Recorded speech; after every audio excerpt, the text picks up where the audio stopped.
Krishna. Hello. Everyone? Yes, sir. Hello, sir. Good morning. How are you all? Welcome, sir. Yeah, thank you. Ready? Very good morning, everybody. We welcome to the day 5 of our international webinar series on advances in mathematics, organized by Tata Institute of Social Sciences. It gives me an immense pleasure to introduce our today's speaker, Professor A.K. Nandakumar from Department of Mathematics, Indian Institute of Science, Bangalore. His teaching areas are analysis, ordinary and partial differential equations, controllability, and differential games. His research interest areas are homogenization, exact controllability, optimal control, tomography and image reconstruction, viscosity solution, and differential games. He has several publications, nearly 110 articles in various reputed national and international journals, and he has authored 2 books also on differential equations. He has, on account of his contribution to the field of mathematics, he has got the Sri C.V. Raman Young Scientist State Award in Mathematics for the year 2003, and he is also recognized as a fellow on National Academy of Science India, which is very considered to be very prestigious one in the world of mathematics. He is a founder member of Indian Society of Industrial and Applied Mathematics and a member in the American Mathematical Society and Ramanujan Mathematical Society. He is regional coordinator of Karnataka Regional Mathematical Olympiad from the year 1998 to 2008. He is a chairman in the Board of Governors, Government Engineering College, Palakkad, Kerala, and also a member in differential editorial boards like Journal of Korea, Society of Mathematical Education Series B, the Pure and Applied Mathematics, and Journal on Linear Studies. So today he is going to deliver a talk on role of analysis in differential equations. We are very happy that he has accepted our invitation and ready to address the participants.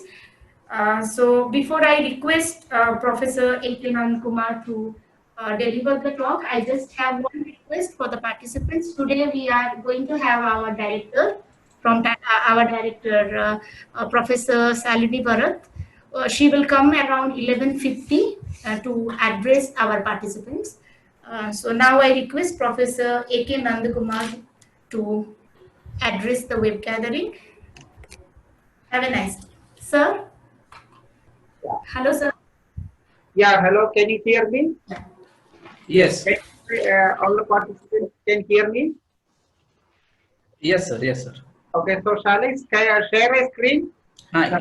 You have to share your screen, sir, now. Yeah, sure.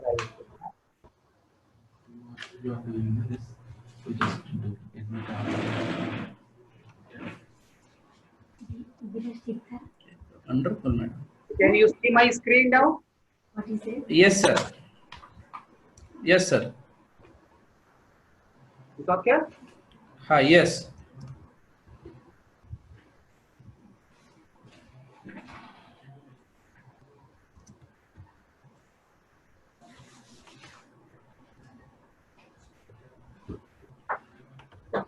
One minute.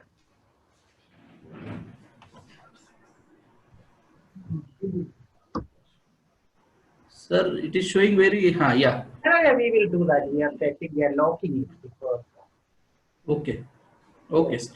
locking the screen that is one thing. Okay, fine. All Yes, right. sir. Yes, sir. Yes, sir. Thank you very much. Thank you, Gunwan, and especially and all the organizing team for taking up this webinar conference, if you can call it. And I think it's going on quite well. And already this is the 5th day. Yeah, so people can mute all the participants. And also, unless you have a question, don't keep on writing that good morning, etc., because that comes to the screen and probably it is disturbing. So they can do it at the end of the talk, so everybody can. Yes. Uh, but I'm going to talk the role of analysis in differential equations. And these are, as per Young the is coming. request from Kurvan, this talk is going to be very elementary and aim is to address the master students and especially students and students who are learning differential equations for the first time. So I basically concentrate on some examples, and most of these examples, in fact, probably all the examples probably familiar to you, but then I want to see how the analysis comes into differential equations. Normally, differential equations in India are taught as a course where they introduce a differential equation without any motivation. And then they will explain some methods, and quite often you do not know how these methods came. And we learn differential equations by methods, and kind of a differential equation is something like make it a boring subject. So I want to tell some of the impact. Is it enough to just obtain a solution to a differential equation by a method, or is something more to it? I'm trying to convey this with simple examples which you are all familiar. So I will give a basic introduction, general comments, and then I will take up some models. All these models are familiar to you. And then through the models, I want to see the importance of modeling, how our model is correct. So the model is, you know it already, but will a given model will be good enough? Sometimes model will be good, but it may not be given the expected answer. And sometimes model we have to remodel it according to the situation, and how the analysis plays a role during this process. Not just analysis, other subjects also plays a role in that, but then in 1 hour I can't do that one. So I was strict to do differential equations and one aspect of ordinary differential equations. Before going to the examples, let me make some comments and some difficulties faced by students during the study of differential equations. So I'm not going to give an answer to these questions. I am expressing here the issues faced by students and how the teacher should come forward to clarify their doubts. So as you said, the differential equations at the heart of analysis. That's a thing. If you look at many analysis, is developed due to the development of differential equations and vice versa, many other subjects. But differential equations can be treated as a topic of analysis. That's what I want to say. So early developments just started to solve classical problems. When you look back some 200, 300 years, all the mathematics developed with the process of there will be some classical problem, there will be some problem posed to the society, posed to the scientific community to solve it. And then you try to solve that problem, and then in the process you develop mathematics. And soon people realize that that's a difficult job to develop mathematics for each and every problem. So mathematicians wants to address problem collectively, not solve one problem. So that is where mathematics became an abstract subject for the last 200, 300 years. Okay.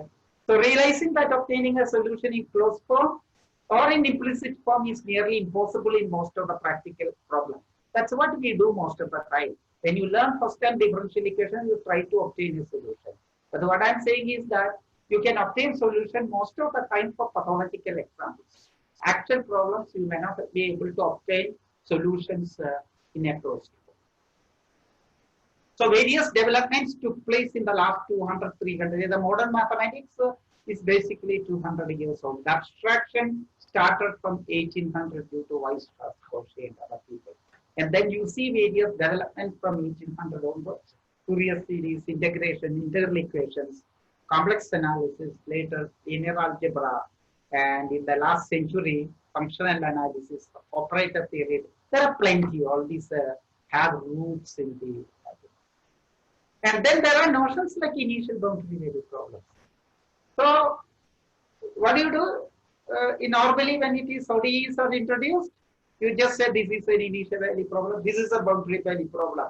But then we will have in our doubt, why initial value problem? Why are you introducing initial? So this is the questions a student should ask. Why initial value problem? Why boundary value problem?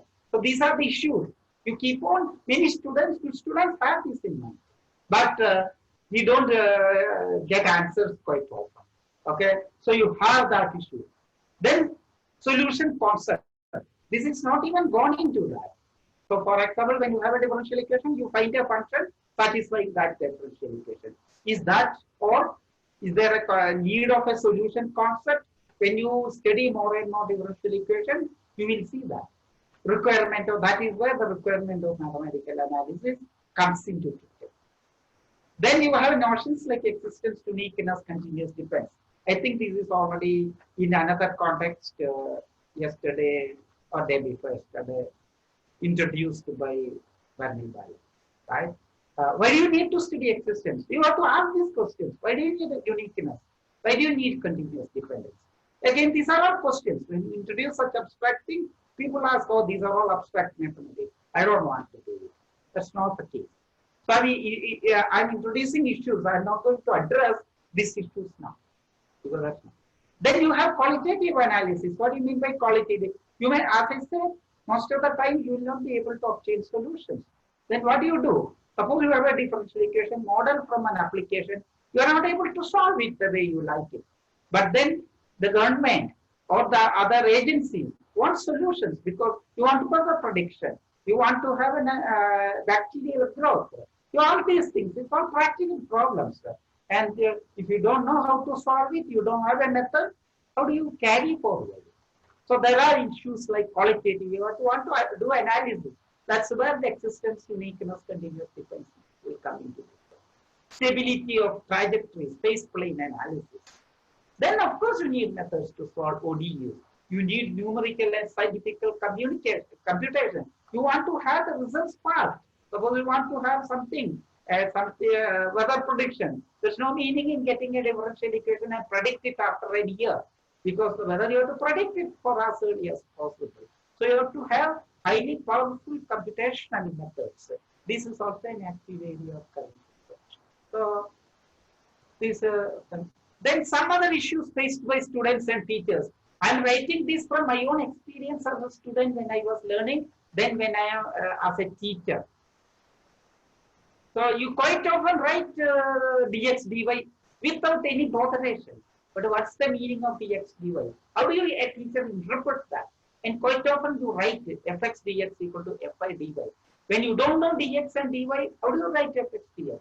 For example, right from your 12th standard, you start writing substitution of integration. You write t square equal to y, and then you write 2t dt is equal to dy. What does that mean? How do you interpret? A student asks, how do you interpret such things? Then why a constant appearing? You always write when you are integrating, when you are differentiating, you don't add a constant. But when you are differentiating, you add a constant. Why? Like only two questions you can ask. Why are you adding a constant? That you may answer that because the derivative of a constant is 0. But why are you adding only a constant? Nothing else. Is that complete? You need to add only a constant, or do you need to add something else? And when you are solving first order ODEs, you add one constant. Why? Why not first order ODE add two constants? What's the reason behind it? These are the things you have to have a clarity. Why do you add two constants? And when you ask for a question, immediate answer, second order ODE, you add two constants. Why?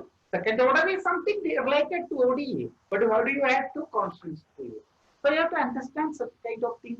These are all you have to have a proper interpretation using mathematics. One of the important things most of the time we ignore is change of variable formula. How do you get a change of variable formula? This is studied as a theorem in mathematical analysis. But how do you connect that theorem to answer some of our doubts? Okay. These are some general issues we always face it. So you go and ask these questions later. Any other questions. You can ask these issues. This is something I have stated. Now let me go to some examples. Okay. So I want to start with the population now. Okay, you don't have to read what is written here. So y equal to y2 represents the population of a given species. It may be a human growth. It may be a bacterial growth. It can be a virus growth like your coronavirus. So y represents the population growth, and you want to understand the growth. The present population is something, and you know that the population has a simple model dy by dt equal to y2. How do you model this? So you look at the simplest model. Simplest model is that the population changes because of its birth and death. No other influence. That is what I said. No other species come to you, or no species, no other species, only one species, and the population is growing because of the birth and death. Nothing, natural birth and death. But then in the society, that's not everything. So from that you model it, because the rate of change will be proportional to the population itself, because the population is more, birth and rate different, rate is same, but then the number of population increasing will be proportional. That is how the rate of change. If you have a 100 population, 10 increase is there. Then if you have a population with 200, there will be 20 increase. That modeling, that concept gives you that. And R is the rate of change. These are all very good. And you know how to solve this. When you solve it, you get this, where y naught is the initial population. If at time t naught equal to y naught is the population at time t naught, then your population yt is equal to y naught into e power r into t minus t. Okay, so what do you do with that? Most of the time, students are given such a differential equation. You obtain the solution, you stop it there. That's not you want it. You want to understand the population. That's what I want to tell you. It's just not solving differential equations. No, you have to understand the differential equation. You have to give an answer to the society. Suppose it's a human population. Then what the government wants is that according to see, if you predict your population is growth is this much, then you know that you have to develop an infrastructure to that city. And or if you have a bacterial growth, the doctors want to know how fast the population grows, how fast the population of the bacteria grows. Only then you can give a medication according to the growth. So you want to do it. That is where the analysis will come into picture. You want to understand the population as. So one of the important thing is you try to analyze. That is where you know that R is a positive quantity as t tends to infinity. So this is so that immediately gives you some motivation initial value problem. That's a realistic model problem. You know the initial population and you know the rate of growth, then you know that you have a problem with initial values. And then this is what? As t tends to infinity, yt tends to infinity. That means your population grows to infinity. Then this doesn't want no city, no human being, or no world, no country wants to increase their population to infinity, because when the population becomes larger and larger, the infrastructure won't be enough. There won't be a medication. There will not be roads. There will not be buildings. There won't be houses for the population to feed, and your system will collapse. Okay, so that means when you have a simple model of the population growth dy by dt equal to ryt, your model fails when the population becomes larger and larger. And this equation tells you that your population goes to infinity and your model going to fail. When the population is small, it's okay. When the population goes to infinity, and this can happen, suppose it's a bacterial growth, it can grow to infinity, large number within few hours. So you need to understand what do you do. So that's a linear model, and the population grows big and there will be competition with each other. That's what will happen. So what will happen? So you want to remodel it. That's what I'm saying. Some model will be okay at certain point of time. Then the population, the model has to be changed according to the situation. So suppose take a simpler case. I'm relaxing. So when the population grows, there will be competition with each other for a limited available space, food, etc. So let's think of a thing. I'm telling that number of that I will come to that. So let's look at a situation. The population going and then two patients go to a hospital, and there is only one dose of medicine. What will you do? If you don't get your medicine, you are going to die. Okay? If you get the medicine, you survive. So when you have two persons goes to, and if there is only one dose, then one person is going. That's what is called an encounter. So I want to know, if the population is YT, what is the number of encounters possible, right? This you can do a simple analysis. Suppose you have only two people, there is only one encounter. If there are three people, you have three encounters, and four people, you have six encounters.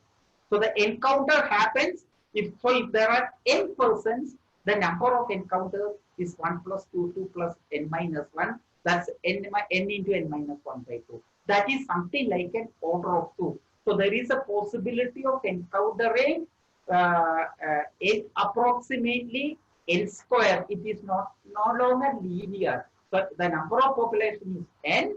The number of all possible encounters is n square.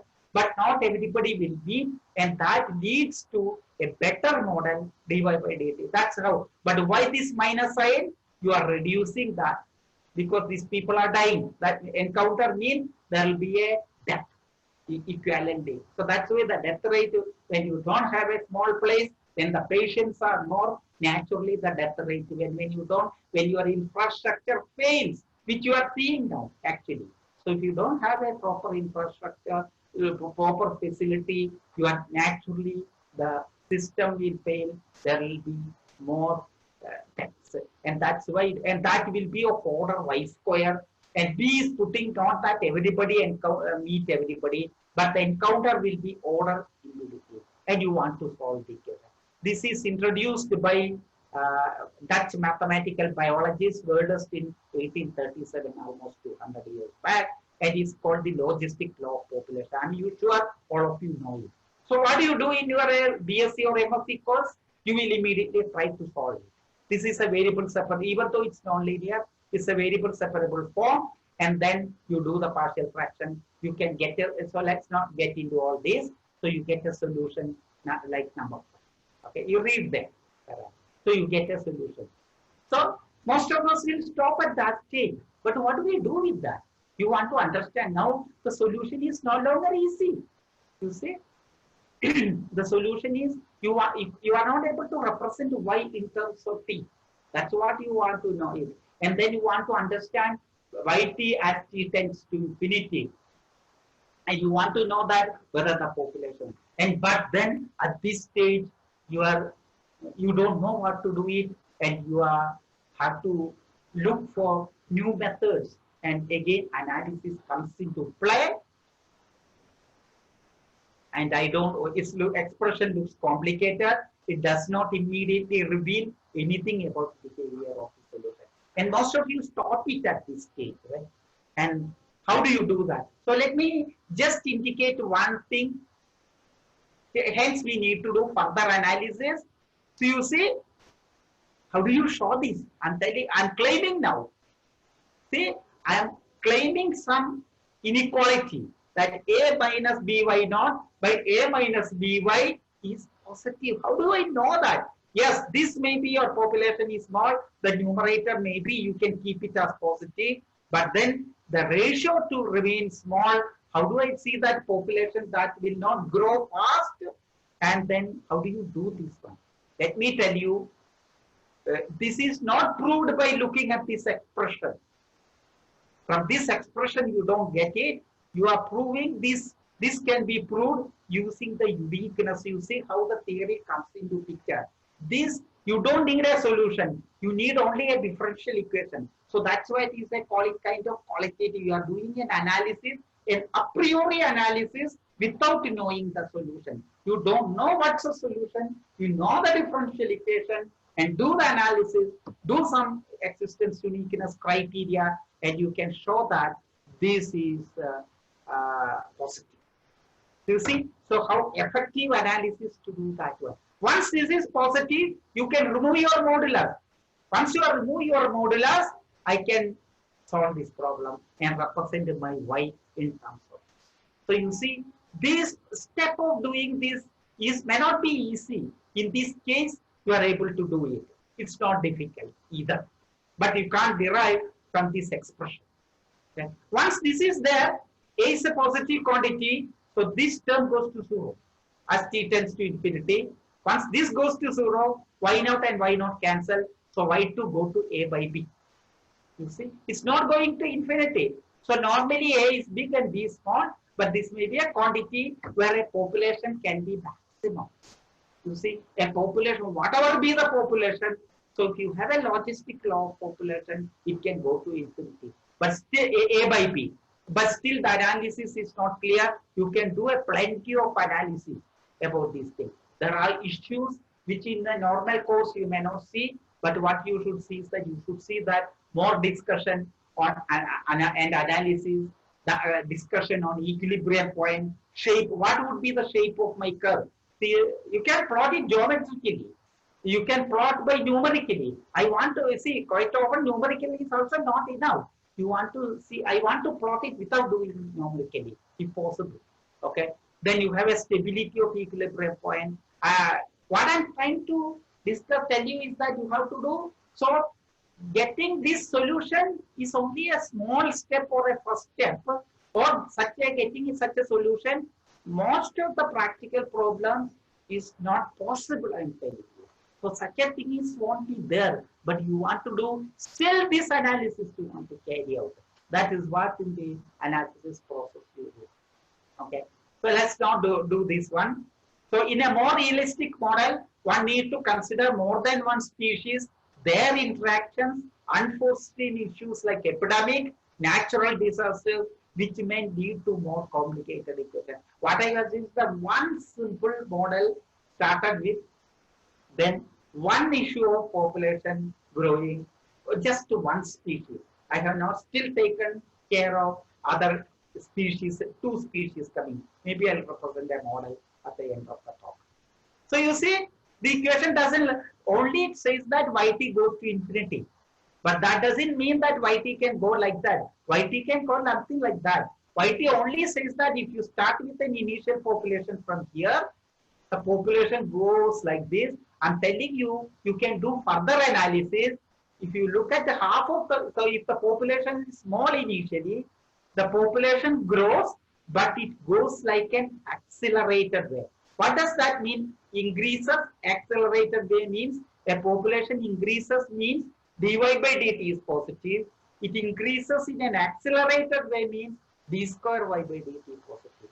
So you see, without knowing the expression y, you can actually show that dy by dt is positive, d square y by dt is positive till half of the limiting population. The limiting population is A by B, but then half of the limiting population is A by B. So till your population grows to half of it, so initially population is small, that's what you will see, the population grows rapidly in an accelerated way. But once the population reaches half of it, still population grows, but that means your dy by dt is positive, but then your d square y by dt is negative. You can show. And then population goes something like that, and it goes asymptotically. All this can be interpreted just looking at your differential equation and doing your analysis. You don't need an expression of that. On the other hand, if your population initially is larger, right in the beginning you don't have the infrastructure. That means your infrastructure is a failed infrastructure right in the beginning. So in that case, the population will decrease. That means your dy by dt will be negative, d square y by dt. It will decrease and it will become again. So if you start a population from here bigger than a by b, the graph, you can prove that it will go. Okay. This is one example. So let me now go to, this is called the logistic or S-shaped curve. Okay, so I'll go a little faster to finish. So this is another problem I want to do. I will quickly describe anyway. You can take this. This is an atomic waste disposal problem given by the US government to the scientific community there. So let me describe the problem. The description is the atomic waste is disposal problem. So you have a lot of atomic waste, and they were actually disposing it in a sea where roughly you put that atomic waste to seal it in a very big trunks, and that trunks will be very strong. And then you go and put it in a sea. You just deposit it in a sea, and it will go down and go to the thing. The depth of that place where they are putting was around 300 feet. But the problem is that when the trunks moves towards, it will move, take the velocity. Initially, it may be zero velocity, but then it will acquire more and more velocity. The velocity will become larger and larger as it goes downward in the sea. And then by the time it reaches the bottom, there is a possibility that there is a trunk that can break. So this is the problem given. So the question is that whether the trunk will break or not by the time.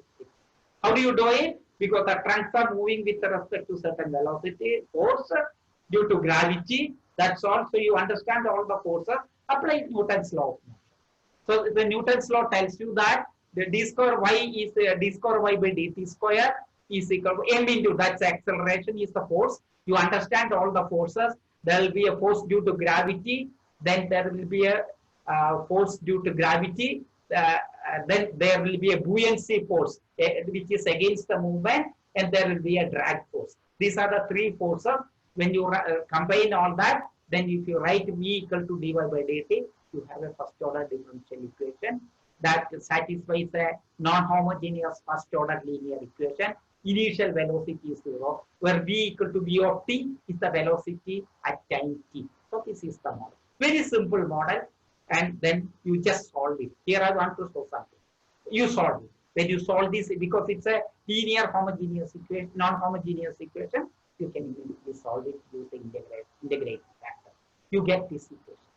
And then when t tends to infinity, Vt is increasing, because as t increases, this is decreasing, and then Vt increases to this one. And Vt, and then W and B are some known quantities, and then this can be calculated. This is happened to be approximately 700. So what did you do it? You have solved the problem completely. Have you answered the question? The question is that whether it will break. So they knew that the limiting value is 700, which is far above the critical value of positive. So the scientists computed the velocity when it will break. If the velocity is more than 40, it will break. That was the computation. But then, did we solve the problem? It only says that the velocity reaches 700. But then, it doesn't solve because 700 is much bigger than 400. Suppose the limiting value happened to be less than 40. Then you can immediately give a positive answer. Here you are not able to give a positive answer because the limiting value is 700, but that will reach when t is sufficiently large. But then your distance is only 300. So the question is that by the time it reaches, t may be small. So even though it's a simple model, nice model, correct model, linear model, and you could write your equations completely, it is still not answering whether the velocity will be less than 40 when it touches. You can only say that velocity goes to 700. What does this shows that sometimes simple model may not lead you to correct the answer which we want. We are not interested how the velocity changes. We are not interested even the Vt's expression. So you see, sometimes we may not be interested in the expression. We are only interested whether Vt will be 40 by the time the drums reaches the bottom. But that answer is not given by this expression. So you have to remodel it. So far, we have calculated the velocity with respect to that time. That was the modeling. So you see the fault in the modeling, we took the velocity with respect to time. But what we want velocity with respect to the position of the drum. So you measure the distance from the top to the bottom in a positive direction, and you want to have calculate the velocity not with respect to the time. So you see the change in perception. So you want to calculate the velocity with respect to the position at height y. Of course, Vt equal to, if Yt is the position at time t, your Vt equal to. So you convert your differential equation, the earlier differential equation, this one, first order linear equation, you substitute, do change of whatever formula you want, change of variable, whatever it is, and then you derive an equation of v with respect to y, then you get this equation. You can do this one. So you remodel it. But then now the equation looks like very complicated. It's no longer a linear equation. So you're modeling in a different way. Leads to, but this is the model we want, because the previous early model we didn't get the solution. But then it leads to a nonlinear model. But fortunately, for this particular equation, even though it's generally obtaining solutions to a nonlinear model is hard, and you may not have solution. But in this case, you can get a solution. But the solution looks like very complicated.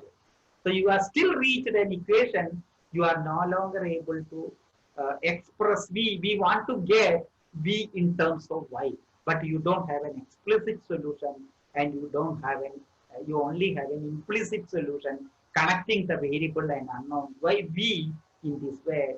And we don't know how to, because it's even though it's an algebraic equation, you don't know how to solve v in terms of y. So how do you give an answer? But the situation is not that bad, since we have an implicit expression. You know now at this stage, you know how to solve numerically. So how even numerical things will be useful at some point, right? You solve numerically, then you saw that at the hitting point at the bottom, the velocity is around 45, but that is bigger than 40. That's what happened. So it can break. Okay, so there is a tail to the tail. This problem was initiated when the environmentalists and scientists questioned the practice of dumping waste material by the Atomic Energy Commission. After the study, the dumping of low-level atomic waste at sea, that was forbidden. Okay. Now I come to a third model. That's the important model which I discuss and I spend more time. This is the model you are in daily use. Okay, you may not realize it. This is typically you have a spring. Okay, at the spring you attach a weight. When it is an attach a weight, you know that it will start vibrating. Right? You have a spring, you have a thing, and this is the simpler model used. This is a technology. This is the fundamental model used available in or used in most of the mechanical systems. Okay, so for example, this is a vibrations can start. Okay, then you want to reduce the vibrations, right? Say for example, when you are riding a car or riding a bike, you get vibrations along that, and then when you get vibrations, the vibrations will be there on your body, and due to vibrations you may fall. But then what thing is, how do you reduce that vibrations? You remove the vibrations, right?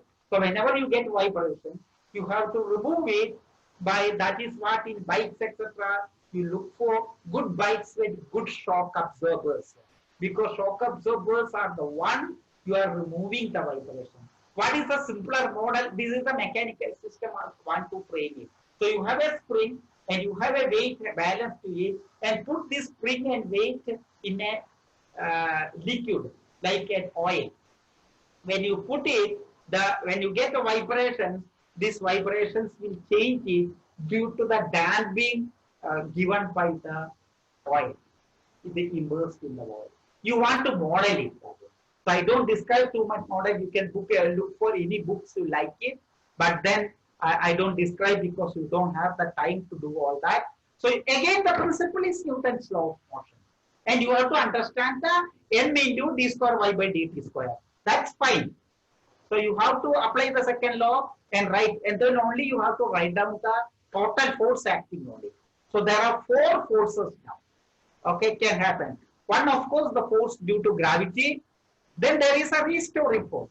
Restoring force is a force due to the spring. Spring has a thing, right? What is the property of a spring? Whenever you pull the spring, spring will try to put it back. The spring always wants to go back. That is what the restoring force. Then there will be a drag force. then there will be an external force. That's always true, right? You always have an external force coming into that one. That you do not know sometimes, right? For example, when you have a bridge constructed or a house constructed or a structure constructed, there will be a heavy wind. Heavy wind is a force acting on your structure, acting on your system. Okay, so such a system, external forces. So you have to construct systems so that even if there is an external force, that external it should withstand your external force. That's what I'm going to describe here. But interestingly, when you take it and model it, you get the most familiar differential equation. This is nothing but second order. You see, now you are very familiar. So you have modeled a second order differential equation with for this one. What is M? M is coming from the mass of the weight you are looking at. K is the connected to the spring, which is your restoring person. The mechanical, that one has a what is called a spring constant. So K is basically a spring constant, and this is C is your thing coming from your drag force and your damping. Okay, you put it in an way. So basically, you have a second order linear equation with a constant coefficient. With all these coefficients are positive.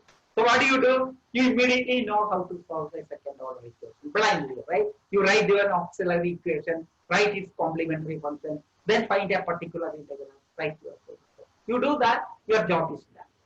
Is that? But we want to understand this system of that. What happens? When are the difficulties and all that? I'm going to describe that difficulty quickly. The interesting thing is that. So you have, so that's what mathematicians want. But mathematicians want to study things in a unified way. This is one particular problem. But what I'm saying is that the similar problem can occur in an entirely different way. That's what I'm writing in simple RLC circuit. You have a resistance, you have inductance, and you have capacitance. And if you write your current or E, you can replace the charge of current. You can write down either equation. You have similar equation. Only thing is the coefficients have a different interpretation. L is your inductance and here is your resistance. So the resistance in a circuit work like a damping force in a mechanical system. You see, it is working like a damping. This is a very important component. And damping is how, suppose you construct a building. Damping comes how you construct the building, how the materials are used. So that C comes from there. Okay, N is the mass, and this is our thing.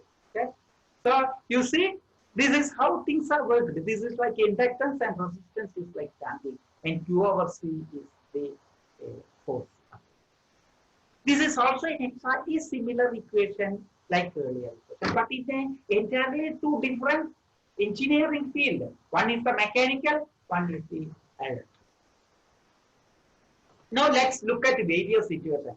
So I'll study this situation. Under various situations, what happens?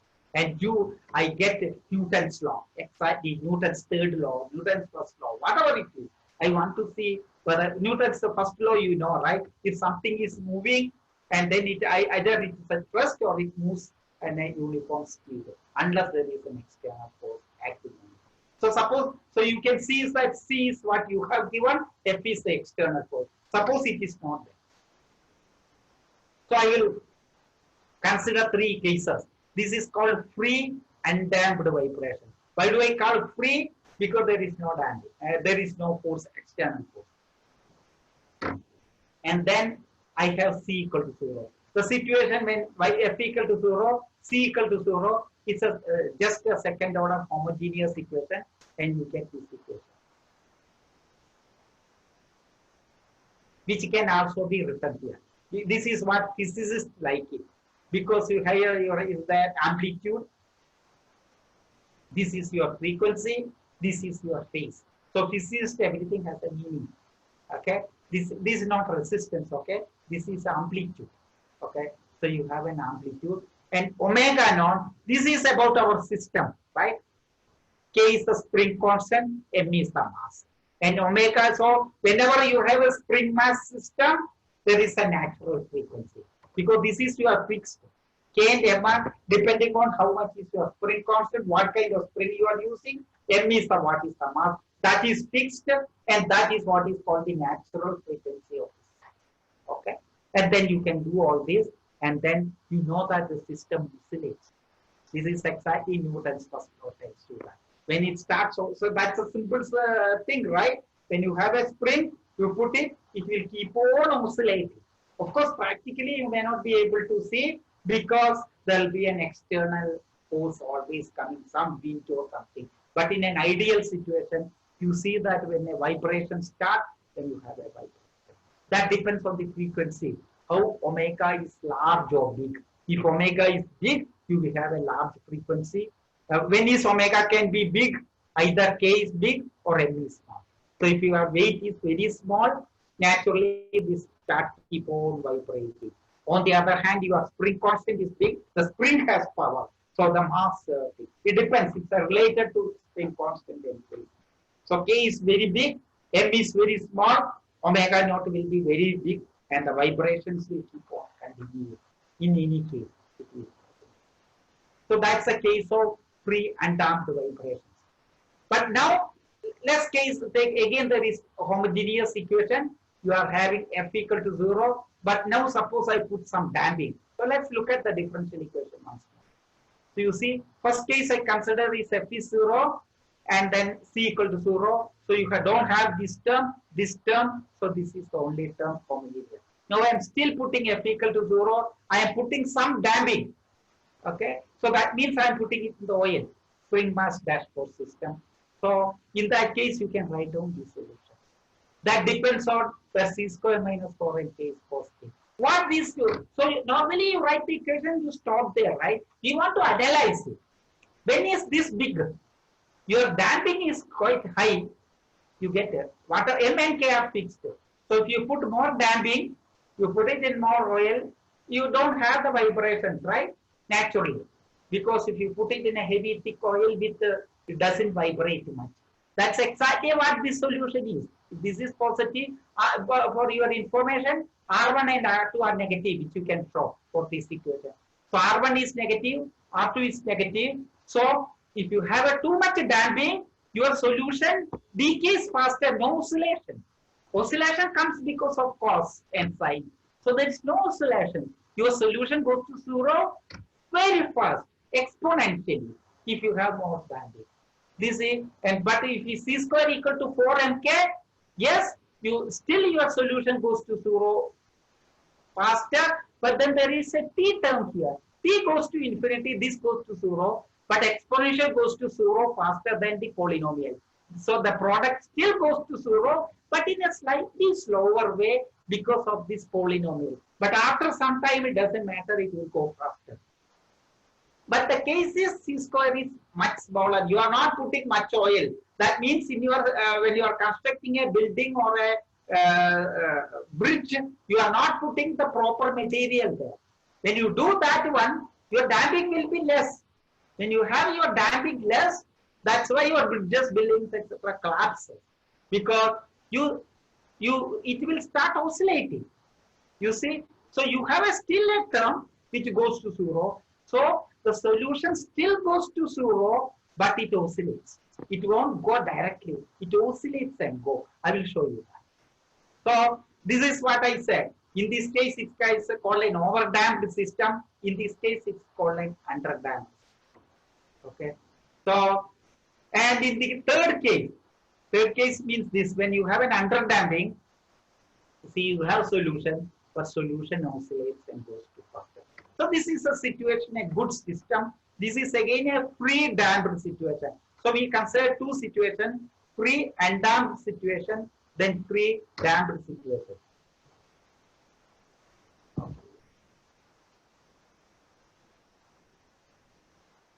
All right. So that's what I remarked earlier. The motion dies out. There is damping in the system. In other words, the initial disturbance is dissipated by damping. This is why it's very useful in mechanical system. It can kill undesired vibrations like shock transmitted in an automobile. Principle behind shock absorbers. So you see the fundamental principle is this one. Momentum from gun barrel. When you are shooting, if it goes with certain power to the front, Suppose it comes back to you, think you will also die, right? You don't want to happen. Now let's look at what will happen if there is a force. This is called a forced vibration. So it will be a homogeneous, non-homogeneous system with a non-homogeneous system. So there is a damping, there is also an external force. External force can come in various ways. So I take a particular situation of external force. F naught cos omega t. So when you write that F naught cos omega t, and then you can find a particular integral. So there is nothing surprising. I will show you some surprising later too when the system is there. So this is okay. You have a damping. It will take care of your system. Probably it will also take care of your damping, external system. But the damping is done for that. So you can write your solution as this one, where phi is the solution of your homogeneous system, which we computed in the earlier. Okay, this is the system. That's about phi. Okay, so you have your general solution can be different. And you already seen that even though in the third case under damping it goes to there is an oscillation, it goes to 0. So when t tends to infinity, yt goes to phi pt. It behaves like phi pt. It's a particular equation. That means your phi t goes to 0. So for large time, your yt behavior and particular solution behavior is the same. So that's why yp is the steady state. It goes to that steady state. And phi t is only a transient state. In the beginning, you will see the influence, but eventually, as t tends to infinity, there's no influence. And that's called the transient. Okay. Now let's look at the third case. Forced undamped vibration. This is where your trouble starts. You have an external force, but your damping is not there at all. If damping is small, also it's a problem you will see in an approximate case, it will be a problem. So when C equal to 0, there are two cases I'm going to separate. Okay. When C equal to 0 means that middle term, first order term is not there. But then you have an external force. This you put it F naught cos omega t. And you have already your natural frequency. This is a frequency coming from K by F. Okay. This is a natural frequency of the system. So when you try to solve it, you have two cases. The cases have to be solved that you probably know by solving a differential equation. When you want to find a particular integral with a non-homogeneous right side, and if you have to look for a solution which is not a solution of the homogeneous equation. That is exactly telling that omega is different from omega. So that I will consider two cases. Case for a without resonance. This is called a resonance, where we assume that omega, the natural frequency, is different from the frequency coming from an external. When that is the case, you can find your, because there is no C, your homogeneous part will be this one. And then you have a this one. In this case, the solution will not die out, right? Whatever be the thing, all these are all oscillatory. So you have solutions which are oscillatory, not a very bad condition, but not a very good condition also, because it's oscillatory. But then these are all fixed quantities, F naught and omega, all are fixed here. F naught by this is a fixed quantity. So this can oscillate, but then its amplitude won't go down. So it keep on oscillating your system. So this is the case if you don't have a build, if you don't have damping, and if you have some external force or other, even without external force, it keep on oscillating like our first system. But the more dangerous case is the one there is no damping, and then there is a force where your external frequency coincides with your natural frequency. Can I, is possible to take another 5 minutes?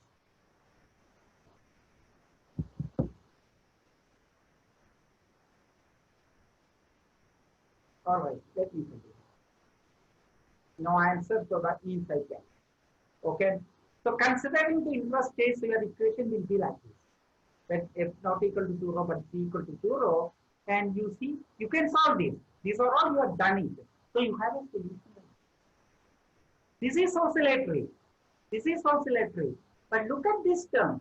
Sin omega naught is oscillatory, but t tends to infinity. That means the coefficient of this, which is amplitude, that amplitude goes to infinity. That means amplitude is basically the energy. So your solution will behave something like that. So when you have a resonance, you have a omega naught, which is your natural frequency, and you have an external frequency coming and coinciding with your natural frequency, then the system will start vibrating and it will become bigger and bigger. That means your energy produced is bigger and bigger. I'm not saying that this is always bad. That I will tell you when it is not bad. But for a mechanical system, when you have a resonance frequency coming in resonance, your frequency of the system coincides with your external frequency. That resonance is bad because it starts creating more and more disturbance. The disturbance, the solution starts vibrating, and eventually your bridge or building or whatever it will collapse. And this is exactly happened. It's not that a mathematical analysis is done. This is done in, you probably heard about the famous Tacoma bridge collapse. If you have not seen, please look into the Google or somewhere about the Tacoma bridge collapse. It is exactly collapsed in 1940 at 11 a.m. What is it? It's a bridge they constructed, and then the natural frequency and this frequency it became same and it gets collapsed. That's why whenever you are constructing anything, bridge or whatever it is, you construct the bridge in such a way that its natural frequency is very, very high. So whenever you are getting into your external frequency, this cannot coincide with your natural frequency at any point of time. And this can happen when the typhoon and other things coming and still can come. Why all these are happening? There will be a system of resonance coming into picture. Okay. And this is also another suspension bridge happens. Okay. This is why you probably know another thing. Okay. Before coming to that, there is also probably you know certain things what this military does. When the military crosses a bridge, that's what is called. When a column of soldiers march in cadence, because they create a high frequency due to their uniform and very ordered and disciplined steps. It's possible that a huge cadence of soldiers marches past a bridge, it can create a big amplitude, forcing that amplitude to be in resonance with the amplitude of the bridge. So whenever a soldiers, a big army in cadence crosses a bridge, they will break into pieces, and one part of the soldiers will cross to the other side, and then only they will start crossing to avoid that they don't create a very high frequency. But then creating this is also useful in so among many similarities with mechanical system, electrical circuits also have the property of resonance. Unlike mechanical system, resonance is put to good use here. The tuning knob of a radio is used to vary the capacitance in such a way that a resonance frequency is changed until it agrees with the frequency of the system. That's how you are able to use a TV or mobile or whatever it is. So what it happens is that when you are getting a signal, all signals are coming to your mobile, right? But then why it is picking up only one phone or somebody is calling you? Because you are setting the same frequency. The frequency you are adjusting so that it matches that frequency, so that it creates more current, and then you are able to work. So the amplitude of the current produced by this signal will be much greater than that of other signal, so that we get this signal. Okay, so that's it. So these are the many things I want to describe, but then there are few more examples. I have some of the nonlinear examples of some famous equations are mentioned here. For example, this is a nonlinear Duffing equation, very famous equation called Duffing equation. This is also, you see, This part you know it, and this part you know it, and this is the extra nonlinearity because linear model may not be the best model. Okay. This is also a complicated potentials in a spring pendulum. See, quite often you make assumptions when you are modeling a simple pendulum. But when you have other models, the nonlinear effect will look into that. So it's a nonlinear version of modeling. Yeah. There is another equation studied, what is called a Van der Pol equation or a later. This is actually studied the Lord Rayleigh in 1960s and experiment in circuits again, experimental circuits. And actually he was working in Phillips company. So there is a plenty of study about the Van der Pol equation. Okay.